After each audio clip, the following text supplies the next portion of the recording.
Hello everyone, SS academy में आप सभी का स्वागत है, जिसे आप स्टडी वाइज सुमन एकेडमी के नाम से जानते हैं। तो करंट अफेयर की क्लास आपकी मैंने स्टार्ट कर दी है, जिसमें आपका मैंने 2 क्लास करवा दिया था करंट अफेयर की। अगर आपने वो दोनों क्लासेस नहीं देखी हैं तो जाकर देख सकते हैं। उसकी जो लिंक है मैं डिस्क्रिप्शन में इसी वीडियो के दे दूँगी, ठीक है ना। आप वहाँ से देख सकते हैं और प्लेलिस्ट बाकायदा बना हुआ है, आप वहाँ वो चीज़ें आप सब कुछ एक सीक्वेंस से देख सकते हैं। इसके अलावा ज्योग्राफी की क्लास मैंने स्टार्ट की है, जो कि आपका पूरा का पूरा एनसीईआरटी है, ठीक है ना। पूरा का पूरा एनसीईआरटी है, ये सभी स्टूडेंट के लिए जो भी अपने परीक्षाओं की तैयारी कर रहा है आने वाली, ठीक है ना। आज की क्लास को हम स्टार्ट करते हैं और स्टार्ट करने से पहले आप सभी से रिक्वेस्ट है, चैनल को पहली बार आए हैं तो चैनल को सब्सक्राइब जरूर कर लीजिएगा, बेल आइकन प्रेस कर लीजिए ताकि नोटिफिकेशन आपको मिलती रहे। और इसकी जो पीडीएफ है क्लास की, इसकी जो पीडीएफ है ये मैं आपको टेलीग्राम पे दे दूँगी, ठीक है ना। आप वहाँ से प्राप्त कर सकते हैं।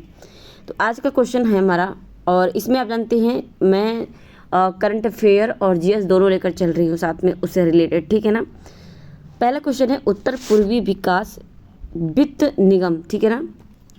1 मिनट बड़ा कर लेते हैं थोड़ा, ठीक है। पहला है उत्तर पूर्वी विकास वित्त निगम लिमिटेड की स्थापना किस अधिनियम के तहत हुआ। तो ये आपका हुआ था NEDFI कंपनी अधिनियम 1956 के तहत एक पंजीकृत सार्वजनिक लिमिटेड कंपनी के रूप में उत्तर पूर्वी विकास वित्त लिमिटेड की स्थापना की गई थी, ठीक है ना। अगला क्वेश्चन है आपका, वर्ष 2024 में किसने मानव संसाधन विकास और अनुशासन वर्ष के रूप में घोषित किया है। ये किया है भारतीय अक्षय ऊर्जा विकास एजेंसी लिमिटेड, जिसे आप इरेडा कहते हैं, ठीक है ना, जिसे आप शॉर्ट फॉर्म में इरेडा कहते हैं इसने। तो इस बात को आप ध्यान में रखेंगे कि 2024 को मानव संसाधन विकास और अनुशासन वर्ष के रूप में घोषित किया गया, ये भारतीय अक्षय ऊर्जा विकास एजेंसी लिमिटेड के द्वारा। अगला क्वेश्चन है, वर्तमान में भारतीय अक्षय ऊर्जा विकास एजेंसी लिमिटेड यानी इरडा के मुख्य प्रबंध निदेशक कौन है। इम्पोर्टेंट है, ठीक है ना, ये पूछता है आपसे। तो इरेडा का जो मुख्य प्रबंध निदेशक हैं प्रदीप कुमार दास हैं, ठीक है ना। कौन है? प्रदीप कुमार दास, ठीक है ना, इस बात को ध्यान में रखेंगे। अगला क्वेश्चन है, भारतीय अक्षय ऊर्जा विकास एजेंसी लिमिटेड के किसके नियंत्रण में कार्य करती है, यानी कौन इस पर कंट्रोल करता है, किसके जो है नियंत्रण में काम करता है। तो ये नवीन एवं नवीकरणीय ऊर्जा मंत्रालय के नियंत्रण में कार्य करता है। नेक्स्ट क्वेश्चन है, भारतीय अक्षय ऊर्जा विकास एजेंसी लिमिटेड यानी इरेडा की स्थापना किस वर्ष की गई थी। 1987 में, ठीक है ना। तो ये आपका सबसे पहले तो करंट अफेयर देख रहे हैं, और करंट अफेयर के जो आपके क्वेश्चन हैं उससे रिलेटेड कितने आपके जीएस के क्वेश्चन बन सकते हैं, और उससे रिलेटेड कौन कौन उसके जो है महानिदेशक है, कौन क्या है, ये सारी चीज़ें हम देखते हैं, ठीक है ना। तो ये आपका जीएस को भी साथ में लेकर चल रहे हैं। अगला क्वेश्चन है, power grid corporation of India limited, जिसे आप पावर ग्रिड के कहते हैं, इन्होंने क्या किया है, इसने क्या किया है, किसे अपना नया अध्यक्ष और प्रबंध निदेशक CMD नियुक्त किया है। तो ये तो हम करेंगे, इससे संबंधित और भी प्रश्न करेंगे जो जीएस से आता है। तो ये रविंद्र कुमार त्यागी को नियुक्त किया गया है, ठीक है ना। पावर ग्रिड ने अपना नया अध्यक्ष और प्रबंध निदेशक ये बनाया है रविंद्र कुमार त्यागी को। अगला क्वेश्चन है, रविंद्र कुमार त्यागी ने पावर ग्रिड के अध्यक्ष के रूप में किसका स्थान लिया है, यानी इस रविंद्र कुमार त्यागी के पहले कौन था पावर ग्रिड के अध्यक्ष। तो ये श्रीकांत कांदी कुप्पा थे, ठीक है ना, श्रीकांत कांदी कुप्पा थे, और इनके जगह पे ही रविंद्र कुमार त्यागी ने पावर ग्रिड के अध्यक्ष के रूप में अपना स्थान ग्रहण किया है, ठीक है। अगला क्वेश्चन है आपका, power grid corporation of India limited power grid के स्थापना कब की गई। तो ये स्थापना पूछ रहा है इसकी स्थापना 1956 में, ठीक है ना, 1956 में के तहत 23 अक्टूबर 1989 को national power transmission corporation limited के रूप में किया गया। किसके रूप में? National power transmission corporation limited के रूप में 23 अक्टूबर 1989 को किया गया था 1956 के तहत। तो ठीक है ना, ये 1956 क्या है? ये अधिनियम है, ठीक है ना। Power grid corporation of India limited का मुख्यालय कहाँ पर है? तो मुख्यालय हरियाणा के गुरुग्राम में इसका मुख्यालय है, power grid corporation of India limited का। अगला है भारत में CPSES, ठीक है ना। CPSES के लिए महारत्न योजना कब शुरू की गई? तो ये मई 2010 को शुरू की गई थी। हाल ही में चर्चा में रही देविका नदी पुनर्जीवन, ठीक है ना। देविका जो नदी है ये पुनर्जीवन परियोजना किस राज्य से संबंधित है? ये तो जम्मू कश्मीर से संबंधित है, तो इसे आप ध्यान में रखेंगे, इंपॉर्टेंट है। देविका नदी पुनर्जीवन परियोजना ये जम्मू कश्मीर में आपका है। देविका नदी पुनर्जीवन परियोजना कब लॉन्च किया गया था? तो ये फरवरी 2019 में लॉन्च किया गया था। अगला क्वेश्चन है, देविका नदी पुनर्जीवन परियोजना की अनुमति लागत कितनी है? तो ये 190 करोड़ रुपए इसकी लागत है, अनुमानित है, ठीक है ना। देविका नदी का उद्गम स्थल कहाँ से है? क्या है? तो ये देविका नदी जम्मू और कश्मीर के उधमपुर जिले में पहाड़ी शुद्ध, ठीक है, शुद्ध पहाड़ी के महादेव मंदिर से निकलती है, ठीक है, तो ये ध्यान में रखेंगे। अगला क्वेश्चन है, नमामि गंगे कार्यक्रम के ब्रांड एम्बेसडर कौन है? तो नमामि गंगे के ब्रांड एम्बेसडर कौन है? ये प्रतिष्ठित भारतीय हास्य चरित्र चाचा चौधरी नमामि गंगे के, ठीक है ना। कौन है? चाचा चौधरी। ये चाचा चौधरी हैं जो कि नमामि गंगे कार्यक्रम के ब्रांड एम्बेसडर हैं। अगला क्वेश्चन है, भारतीय प्रतिस्पर्धा आयोग ने Punjab state power corporation limited द्वारा किसकी 100% शेयरधारिता के प्रस्तावित अधिग्रहण को मंजूरी दी है? तो जीवीके पावर, ठीक है ना, GVK power Goindwal Sahib limited, ठीक है ना।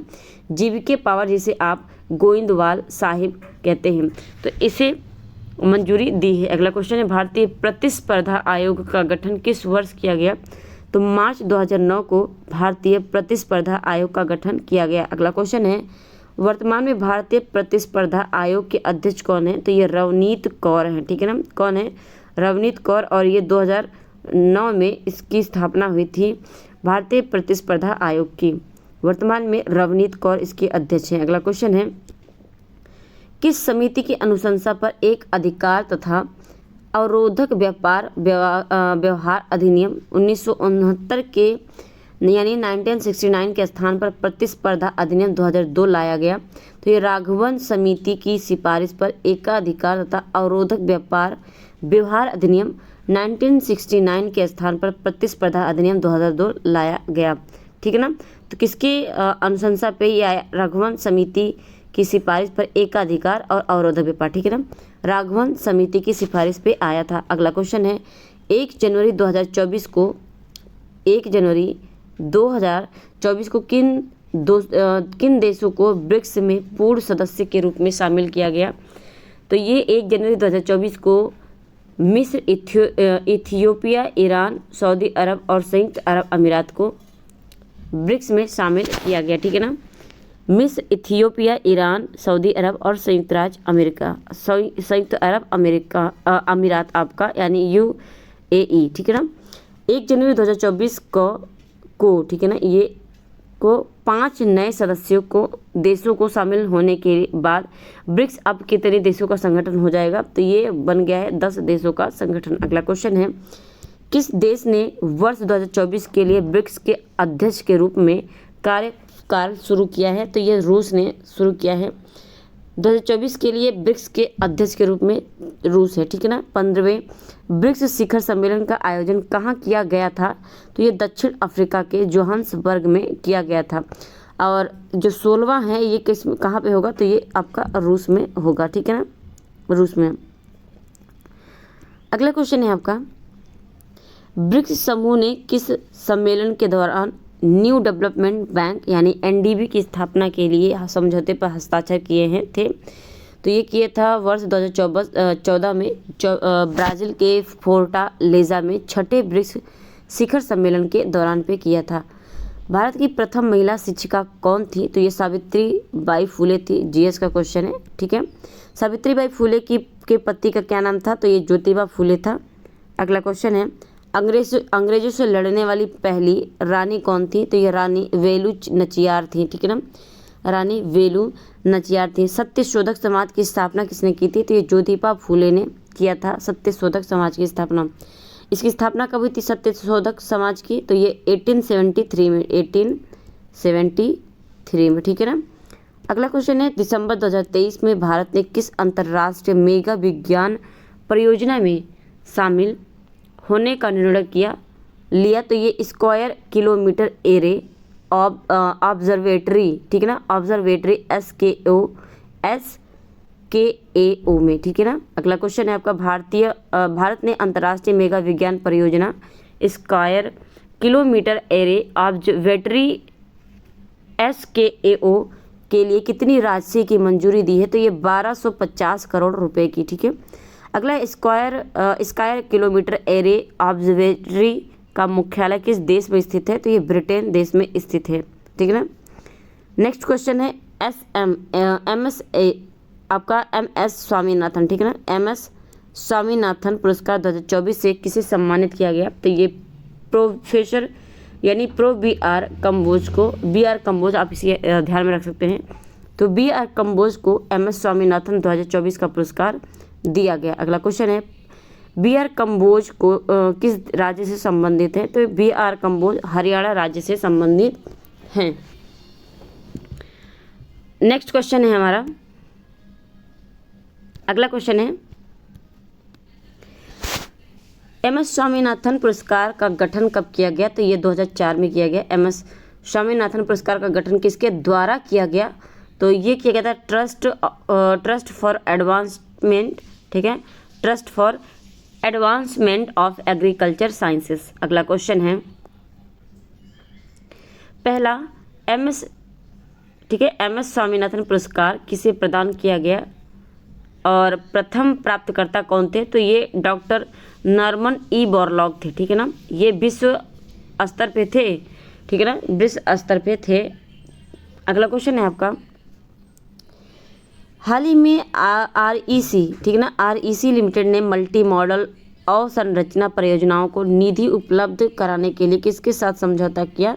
तो ये रेल विकास निगम लिमिटेड के साथ समझौता किया। अगला क्वेश्चन है, ग्रामीण विद्युतीकरण निगम REC, ठीक है ना, REC की स्थापना कब की गई? तो ये वर्ष 1969 में REC की स्थापना की गई थी, ग्रामीण विद्युतीकरण निगम की।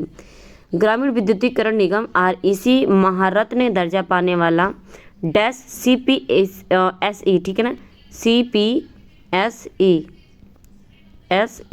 ठीक है, ये कौन सा है? तो ये 12वां है, ठीक है ना, 12वां है। अगला क्वेश्चन है, रेल विकास निगम लिमिटेड को किस वर्ष नवरत्न कंपनी का दर्जा दिया गया? तो ये दिया गया अप्रैल 2023 में। रेल विकास निगम लिमिटेड का मुख्यालय कहाँ है? तो ये नई दिल्ली में है।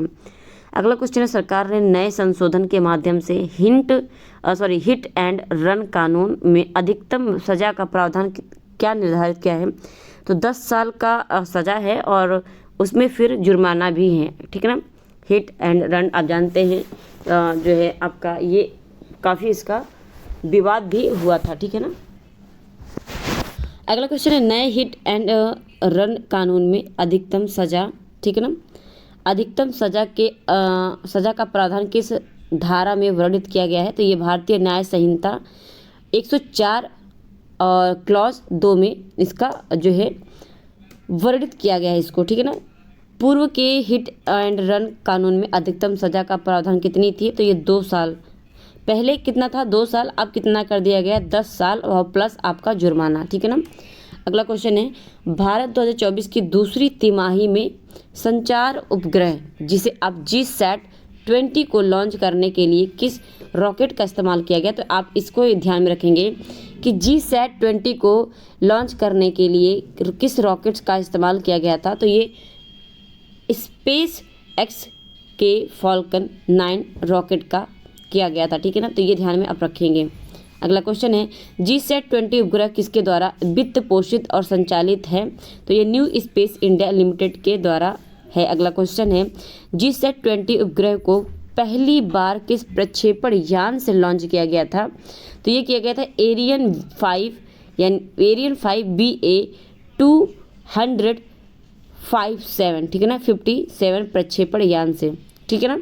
अगला क्वेश्चन है आपका, फॉल्कन 9 रॉकेट किसके द्वारा विकसित किया गया है? तो ये किया गया है एरोस्पेस कंपनी स्पेस एक्स, ठीक है ना। अगला है, न्यू स्पेस इंडिया लिमिटेड की स्थापना कब हुई थी? तो ये हुआ था वर्ष 2019 में, ठीक है, 19 में। प्रतिवर्ष किस तिथि को विश्व ब्रेल दिवस मनाया जाता है? तो ये 4 जनवरी को मनाया जाता है, मोस्ट इम्पॉर्टेंट, ठीक है। अगला क्वेश्चन है, संयुक्त राष्ट्र ने किस वर्ष 4 जनवरी को विश्व ब्रेल दिवस के रूप में घोषित किया? तो ये 2018 में जारी एक उद्घोषणा में 4 जनवरी को विश्व ब्रेल दिवस के रूप में घोषित किया था संयुक्त राष्ट्र ने, ठीक है ना। विश्व ब्रेल दिवस 2024 की थीम क्या थी? तो 2024 में विश्व ब्रेल दिवस की थीम पूछेगा, तो ये था अंधे और दृष्टिबाधित व्यक्तियों तक पहुंचना, ठीक है ना, अंधे और दृष्टिबाधित व्यक्तियों तक पहुंचना। अगला क्वेश्चन है आपका, लुई ब्रेल का जन्म, ठीक है, लुई ब्रेल का जन्म किस देश में हुआ था? तो ये फ्रांस में हुआ था। हाल ही में किस राज्य ने OTS योजना शुरू की है? तो OTS योजना ये हरियाणा राज्य ने शुरू किया है, ध्यान में रखेंगे। OTS योजना है क्या चीज़, ये भी जानेंगे। इस योजना का उद्देश्य GST के कार्यान्वयन से पहले के किसी भी बकाया कर भुगतान का समाधान करना है, ठीक है। अगला क्वेश्चन है, OTS का फुल फॉर्म क्या है? तो OTS का full form one time settlement. देखिए, सबसे पहले हम देख रहे हैं प्रेजेंट टाइम में आपका क्वेश्चन आपका करंट अफेयर में क्या रन कर रहा है, फिर उसी क्वेश्चन से संबंधित करंट अफेयर से संबंधित आपके 4 से 5 क्वेश्चन आपके GS के हो रहे हैं, ठीक है ना। OTS योजना किस प्रकार के कर के लिए शुरू की गई? तो ये GST कर के लिए शुरू किया गया था। अगला है, ठीक है, तो हम यहाँ तक आज करते हैं और आपका करंट अफेयर यहीं तक हम समाप्त करते हैं, ठीक है ना, टाइम भी हो गया। और हमें डेली 15 मिनट में आपको 30+ क्वेश्चन कराती हूँ, ठीक है ना। आई होप ये क्लास आपको पसंद आई होगी। अपना फीडबैक ज़रूर दीजिएगा और क्या कमी रहेगी, क्या आपको और इसमें इम्प्रूवमेंट चाहिए, आप कमेंट करके ज़रूर बताइएगा, अपना सुझाव दीजिएगा। बाकी अच्छी लगी है तो कमेंट ज़रूर कीजिएगा और पहली बार चैनल पर आए हैं तो चैनल को सब्सक्राइब कर लीजिएगा, बेल आइकन प्रेस कर लीजिए ताकि नोटिफिकेशन आपको मिलती रहे। किसी भी स्टूडेंट के लिए, किसी भी विद्यार्थी के लिए, कोई भी प्रतियोगी परीक्षा का तैयारी कर रहा हो, सभी के लिए क्लास ये इम्पॉर्टेंट है। मिलते हैं हम अपने नेक्स्ट क्लास में, आज के लिए इतना ही, धन्यवाद।